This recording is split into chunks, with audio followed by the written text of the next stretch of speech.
विशेष भिडियोमा यहाँलाई स्वागत छ। दर्शक पनि यतिखेर म ट्युब क्रिकेट ग्राउन्डमा उपस्थित भएको छु।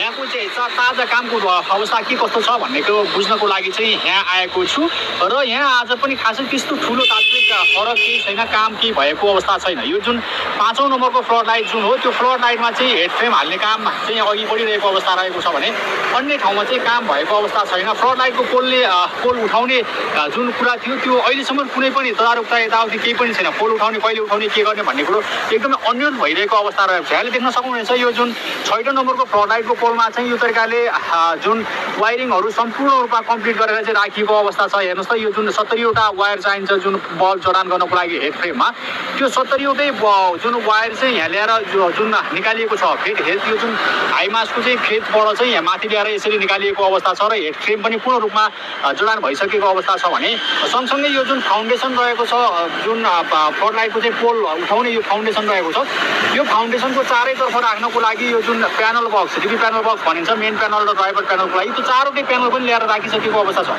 यसको मतलब यो 6औं नम्बरको फ्लड लाइटको पोलमा चाहिँ सम्पूर्ण कामहरू सम्पन्न भइसकेको छ, मात्र उठाउनको लागि बाँकी रहेको छ। पोल यो एक हप्ता अगाडि 3-4 दिन अगाडि नै उठाउने भनेर हामीलाई जानकारी दिनुभयो, तर उठाउनु भएन र अब अन्यलता छ। यो कहिले उठाउने भन्ने कुरा कम्पनीले हामीलाई यकिन गरेर भन्न सक्नु भएको छैन। अब अन्य पोलमा फ्रेम जोड्नको लागि चाहिँ सामानहरू केही अभाव छ, सामान अब उताला आउने क्रममा छ, त्यसपछि काम अघि बढ्छ भन्ने जानकारी पाएका छौँ। सम्भवतः अब यो जुन दसैँभरि चाहिँ यहाँको काम ठप्पै हुने अवस्था रहेको छ।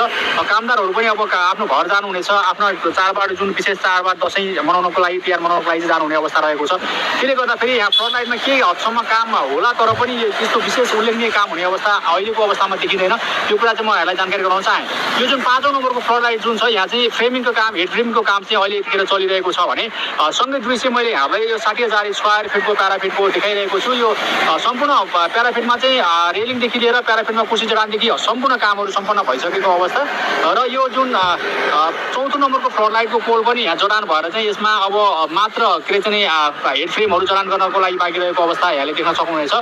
त्यस्तै यो जुन कुर्सी फिटिङका सम्पूर्ण कामहरू प्रक्रिया पुराहरू भइसकेका यो जुन सुन्दर दृश्यहरू देखिरहनु भएको छ भने यतापट्टि ग्राउन्डमा यो जुन बेरिगेट जुन जस्ताको बेरिगेट लगाएको बााउन्ड्री एरिया छ, त्यो बााउन्ड्री एरियामा चाहिँ यतिखेर काम भएको रहेको दृश्य मैले यहाँलाई देखाइरहेको छु।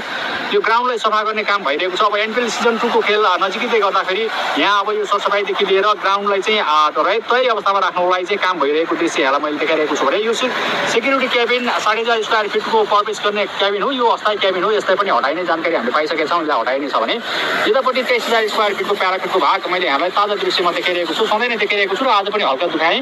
यहाँ सम्पूर्ण काम सम्पन्न भएर चाहिँ अब हस्तान्तरणको लागि मात्रै बाँकी रहेको अवस्था रहेको छ। र पनि मैले यहाँलाई चाहिँ यो पछाडिपट्टि जुन 23,000 स्क्वायर फिटको पछाडिपट्टि जुन किर्तिपुर जाने बाटोबाट चाहिँ हाँगी बाटो हालेर चाहिँ एउटा गेट निकालेको छ, जुन ट्युब क्रिकेट ग्राउन्डमा आउने भनेर बताएको थिएँ भने अर्को गेट पनि हालिएको छ यहाँ। यो त्यो चाहिँ 23,000 स्क्वायर फिट तर्फ आउने भयो भने यो जुन मेन गेट, मुख्य गेट जुन रहेको छ ट्युब क्रिकेट ग्राउन्डको, यो मेन गेटको ठ्याक्कै छिर्नुभन्दा अगाडि राइट साइडबाट चाहिँ एउटा गेट हालिएको छ। यो गेट चाहिँ 60,000 स्क्वायर फिटको प्याराफिटमा जानको लागि चाहिँ हालिएको गेट हो। यहाँले देख्न सक्नुहुनेछ।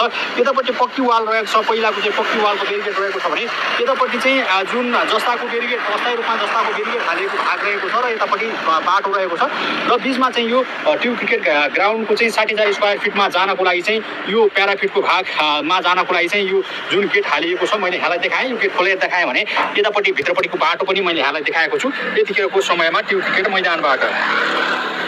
यो यसको मतलब 2वटा गेट ट्युब क्रिकेट मैदानमा बनेको छ यतिखेर। जुन मेन गेट एउटा भयो भने जुन 60,000 स्क्वायर फिटतर्फ जाने एउटा र 23,000 स्क्वायर फिटतर्फ जाने एउटा गरी 2वटा मुख्य गेटहरू खुलिसकेका छन् यतिखेरको समयमा।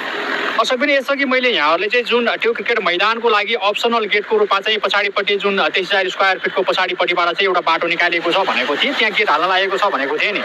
यो जुन सम्पूर्ण भाग चाहिँ बेरिगेट गरिएको जस्ताको भागहरू देख्नु भएको छ पछाडिपट्टिको भागमा भने यतापट्टि जुन एउटा गेट बाटो बन्दैछ, त्यो बाटो यो जुन ट्युब क्रिकेट मैदानको जो तल्लोपट्टिको भागमा पछाडिपट्टिको भागमा यो किर्तिपुर जाने बाटो हो, यो किर्तिपुर जाने बाटोबाट चाहिँ अलिकति हाँगे बाटो छ राइट साइडमा र यो तल्लोपट्टि जाने चाहिँ यो तल्लोपट्टि भागमा जाने बाटो हो भने माथिल्लोपट्टि जुन यो बाटो रहेको छ नि, यो बाटो चाहिँ ट्युब क्रिकेट मैदानको जुन 23,000 स्क्वायर फिटतर्फ